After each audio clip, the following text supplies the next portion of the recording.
आणि आज माघी गणेश जयंती आहे आणि आज माघी गणेश जयंतीनिमित्त मुंबईमधील सिद्धिविनायक मंदिरामध्ये सुद्धा भाविकांची दर्शनासाठी रीघ पाहायला मिळते।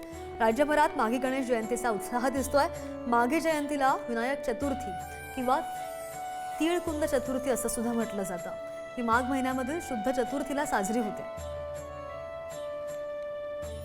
माघी गणेश जयंतीनिमित्त दादरच्या सिद्धिविनायक मंदिरामध्ये भक्तांची रीघ लागलेली पाहायला मिळत आहे। प्रचंड उत्साह या मंदिरात पाहायला मिळत आहे।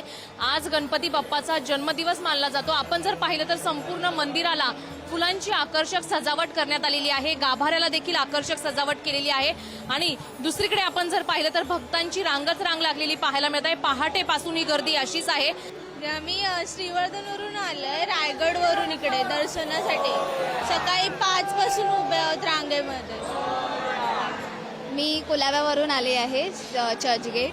खास करून आज माघी गणेश उत्सव आहे आणि त्यासाठी बाप्पासाठी उकडीचे मोदक एकदम मनोभाव भक्तीने आणि नवीन वर्षाची सुरुवात एकदम तिळगुळ घ्या गोड गोड बोला बाप्पासोबत एकदम म्हणजे दिवसच आजचा एकदम सुखदायक आहे। त्यासाठी एकदम म्हणजे गणपती बाप्पा मोरया। लालबागवरून आलो।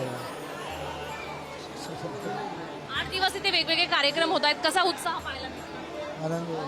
बाप्पाच्या नावाचा जयघोष पाहायला मिळतो आहे। माघ महिन्याचा मराठी जो महिना आहे ती सुरुवात झाली की माघी गणेश उत्सव हा मोठ्या उत्साहात संपूर्ण शहरामध्ये आपल्याला पाहायला मिळतो। दादरच्या सिद्धिविनायक मंदिरामध्ये देखील हाच उत्साह पाहायला मिळत आहे। दिवसभर असेच वेगवेगळे कार्यक्रम या मंदिरात होणार आहेत आणि भक्तांची अशीच लांबच लांब रांग दिवसभर दर्शनासाठी आपल्याला पाहायला मिळेल। विशेष म्हणजे भक्तांना दर्शन करताना कोणत्याही प्रकारचा अडथळा निर्माण होऊ नये यासाठी मंदिर प्रशासनाने खबरदारी घेतलेली देखील पाहायला मिळते। कॅमेरामॅन कुणाल तांबेसह शिल्पा नरवडे, पुढारी न्यूज, मुंबई।